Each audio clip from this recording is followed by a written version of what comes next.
अस्सलामुअलैकुम my YouTube family, कैसे हैं आप सब। उम्मीद है कि आप सब खैरियत से होंगे और बिल्कुल ठीक ठाक होंगे। ईद के तीनों दिन मैं इतनी ज़्यादा मसरूफ़ रही हूँ कि ना मैं कोई वीडियो एडिट कर पाई, ना मैं वॉइस ओवर कर पाई, और मैं बस वीडियो बना बना के रखती गई थी। और आज इतना लेट जाकर ना मैं ईद के फर्स्ट डे का व्लॉग अपलोड कर रही हूँ।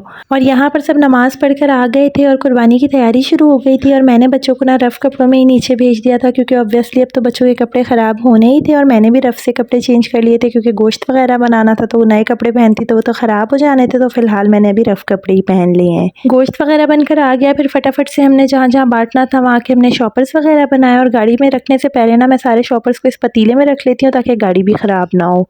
और आज कोई इतनी ज़्यादा शदीद गर्मी हो रही थी, तो फिर मैंने यही सोचा था कि पहले जितना भी गोश्त बांटने का है वो बांट कर आ जाती हूँ, फिर अपने घर का जो गोश्त वगैरह बनाना है ना उसका काम मैं फिर आकर करूँगी। और आज सुबह ना मैंने बच्चों को जल्दी उठा दिया था, तो ये इतना ज़्यादा थक गए थे कि जोहा तो गाड़ी में बैठते ही सो गई थी और हम बिना खाना खाए निकल गए थे। हमें इतनी ज़्यादा भूख लग रही थी। सबसे पहले फिर हम अपने पुराने मोहल्ले से गुजरे, फिर मुझे ये अंडे वाला बर्गर नज़र आया, फिर मैंने ये लेकर खाया। And literally no one can compete the taste of this अंडे वाला बर्गर। ये मुझे कोई इतना मज़े का लगता है कि इसके आगे बड़े बड़े रेस्टोरेंट्स के जो बर्गर्स और जिंगर है ना वो भी मुझे फेल लगते हैं। उसके बाद मैं अम्मी की तरफ आ गई थी। खड़े खड़े मैंने अम्मी से मुलाकात की। उसके बाद मैं सिस्टर की तरफ आ गई हूँ। और क्योंकि मुझे ये टेंशन भी हो रही थी ना कि घर जाके मुझे अपना भी काम पूरा करना है, तो किसी के भी घर ना मैं अंदर नहीं जा रही थी, और सिस्टर के घर भी मैं अंदर नहीं गई। तो वो ये खाने के लिए ना हमारे लिए बाहर ही ले आई थी। घर आके ना सबसे पहले मैंने बच्चों को नहला धुला के ना खाना खिलाया उनको, फिर मैंने सुला दिया था। और आज सुबह से ना मेरे बच्चे मिट्टी में खेलते रहे थे, जिसकी वजह से उन्होंने अपनी ये स्लीपर्स इतनी ज़्यादा गंदी कर ली थी। फिर मैंने सबकी स्लीपर्स वगैरह धो के रखी, और उसके बाद फिर मैं किचन में आ गई हूँ। लास्ट वीडियो में भी मैंने आप लोग के साथ शेयर किया था कि जब भी मेरे घर गोश्त आता है, चाहे वो बकरा ईद पे आए या नॉर्मल रूटीन में आए ना, तो मैं डायरेक्ट उसको फ्रीज़र में शॉपर्स वगैरह में नहीं रखती हूँ, बल्कि मैं ये डिस्पोजेबल कंटेनर्स ले लेती हूँ, इनको टैग कर लेती हूँ, फिर उसमें गोश्त रख के उनको फ्रीज़ कर देती हूँ। और ये जितने भी डिस्पोजेबल बॉक्स है ना, मैं इनको स्पेशली परचेज़ नहीं करती। मेरे घर में कोई भी बाहर से खाने पीने की चीज़ आती है, कोई आइसक्रीम आती है या कोई भी ऐसी चीज़ आती है जिसमें इस तरह के बॉक्सेस होते हैं ना, तो उनको मैं डिस्कार्ड नहीं करती, उनको धो के खुश्क करके ना मैं सेव कर लेती हूँ। जितना भी गोश्त बांटने का था वो मैंने बांट दिया था, और जो मैंने अपना हिस्से का रखा था ना उसको भी मैंने अलग अलग कर लिया था। मतलब मैंने निहारी का गोश्त अलग कर लिया था, जो मैंने हलीम का रखना था वो मैंने अलग कर लिया था। सारे गोश्त को मैंने छोटे छोटे पीसेस में कट कर लिया था। सारे गोश्त को बनाने के बाद मैंने उसको अच्छी तरह से धो के फिर उसको एक छलनी में कर दिया था। सारा पानी जब उसका ड्रेन हो गया उसके बाद फिर मैंने उनको बॉक्सेस में कन्वर्ट किया है। इस तरह से ऑर्गेनाइज करके रखने में ना ये आसानी हो जाती है कि जब भी आपको कुकिंग करनी होती है ना, तो आपको पता होता है कि कौन से बॉक्स में आपने कौन सा गोश्त रखा हुआ है। तो इस तरह से आपका टाइम भी बचता है, वरना बहुत ज़्यादा मुश्किल हो जाती है कि शॉपर में से पहले आप गोश्त निकालें, उसको डिफ्रोस्ट करें, फिर बनाएं ना, तो बड़ा ज़्यादा टाइम कंज्यूम हो जाता है। और इस तरह से गोश्त को बॉक्सेस में रखने का ना एक और फ़ायदा ये होता है कि आपके फ्रीज़र में ना जगह जगह खून नहीं गिरा हुआ होता, और आपका फ्रीज़र जो है वो बिल्कुल भी मैसी नहीं होता है। अच्छा, आज मैंने सोचा था ना कि शामी कबाब भी मैं साथ साथ ही बना लूँगी। उसके लिए यहाँ पर मैंने उसका गोश्त भी काट के रख लिया था। और जब भी मैं शामी कबाब बनाती हूँ वो बनते तो अच्छे हैं, लेकिन अम्मी के हाथ का टेस्ट ना फिर भी नहीं आ पाता है। बस फिर यहाँ पर मैंने अपना कबाब बनाने का इरादा कैंसिल कर दिया था, और उसका गोश्त मैंने उठा कर रख दिया। और अब जिस दिन भी मैं अम्मी के घर जाऊँगी ना, तो उनसे ही फिर मैं कबाब बनवा कर लाऊँगी। यहाँ पर ना मैंने बोनलेस गोश्त अलग कर लिया था, उसके मैंने छोटे छोटे पीसेस कर लिए थे। मतलब कि कभी ऐसा होता है ना कि बोनलेस हांडी या कढ़ाई वगैरह बनाने का दिल चाहता है ना, तो ये गोश्त मैंने फिर उसके लिए रख दिया है। अच्छा, पुलाव में अगर थोड़ा सा चिकनाई वाला गोश्त हो ना, तो पुलाव बड़े मज़े का बनता है। तो ये वाला गोश्त मैंने पुलाव के लिए अलग कर लिया था। साथ में मैंने इन सारे बॉक्सेस में ना 2-2 3-3 हड्डियाँ भी शामिल कर दी थी।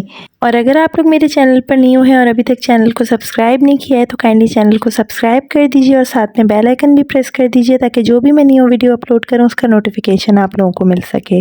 और जो एक्स्ट्रा हड्डियाँ बची थी ना, उसको मैंने एक अलग से बॉक्स में कर लिया था, उसको भी मैंने टैग कर दिया था। अच्छा, मेरे अंदर ना एक आदत है कि जब भी मैं कोई काम शुरू करती हूँ ना, तो चाहे उसमें मैं जितना भी थक जाऊँ ना, तो मैं उसको पूरा करके ही छोड़ती हूँ। और आज ना सुबह से मैं इतना ज़्यादा थक गई थी कि अब मेरा दिल कर रहा था कि बस मैं सारे काम छोड़ छाड़ के ना सो जाऊँ। लेकिन उसके बाद मैंने सोचा कि एक दफ़ा सो गई ना तो सारे काम ऐसे ही रह जाएंगे। फिर मैंने कहा यहाँ पर मैं सीख कबाब भी बना लेती हूँ। और जहाँ ज़ेब ना आज पूरा दिन काम कर करके इतना ज़्यादा थक गए थे कि वो तो सो गए थे, और वो कीमा भी निकलवा कर नहीं लाए थे। फिर मैंने सोचा कि कीमा भी मैं चॉपर में खुद ही कर लेती हूँ। अच्छा, सीख कबाब जो है वो मैंने शान के सीख कबाब मसाले से बनाए थे। उसमें कोई ख़ास रेसिपी नहीं थी, बस जो पैकेट पे रेसिपी लिखी हुई थी ना उसी को मैंने फॉलो किया है। यहाँ पर मेरे कबाब भी रेडी हो गए थे, उसको भी मैंने डिश में सेट कर दिया था। इसको क्लिंग रैप से मैंने रैप कर दिया था, और इसको भी मैंने टैग कर दिया था। और फ्रीज़र में ईद से 2-3 दिन पहले साफ़ कर चुकी थी। उसके बाद ये सारे बॉक्सेस जो मैंने बनाए थे इनको मैंने फ्रीज़र में अरेंज कर दिया है। इस तरह से फ्रीज़र को ऑर्गेनाइज़ करने में थोड़ा सा टाइम और मेहनत तो ज़रूर लगती है, लेकिन जब आपका फ्रीज़र एक दफ़ा ऑर्गेनाइज़ हो जाता है ना तो आपको बड़ा ही सुकून हो जाता है। मतलब कि जब भी आपको कुकिंग करनी होती है ना तो आपको गोश्त रेडी होता है, मतलब कि आपको निकाल के उसको ना डिफ्रोज़ करना होता है ना बनाना होता है, बस फटाफट से आपने गोश्त निकाला और पका लिया।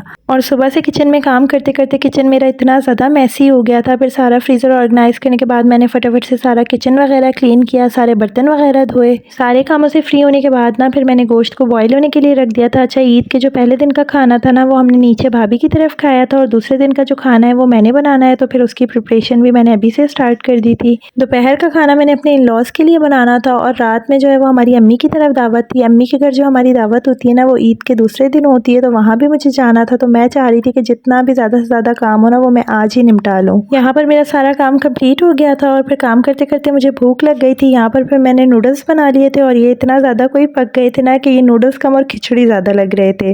और काम करते करते ना सुबह से मेरे नाखूनों का कोई इतना ज़्यादा बुरा हाल हो गया था, सारा मेरा नेल पेंट भी हट गया है और आज मैं मेहंदी भी नहीं लगा सकी थी। तो मेहंदी मैं बच्चों के और अपने फिर कल ही लगाऊंगी। आप लोगों को मेरे फ्रीज़र ऑर्गेनाइज करने का तरीका कैसा लगा वो मुझे कमेंट सेक्शन में ज़रूर बताइएगा। और आज का व्लॉग मैं यहीं पर एंड करती हूँ। वीडियो पसंद आई है तो लाइक शेयर और कमेंट ज़रूर कीजिएगा and please don't forget to subscribe my channel. अपना बहुत ज़्यादा ख्याल रखिएगा, दुआओं में याद रखिएगा। Have a nice day. अल्लाह हाफिज़, बाय बाय।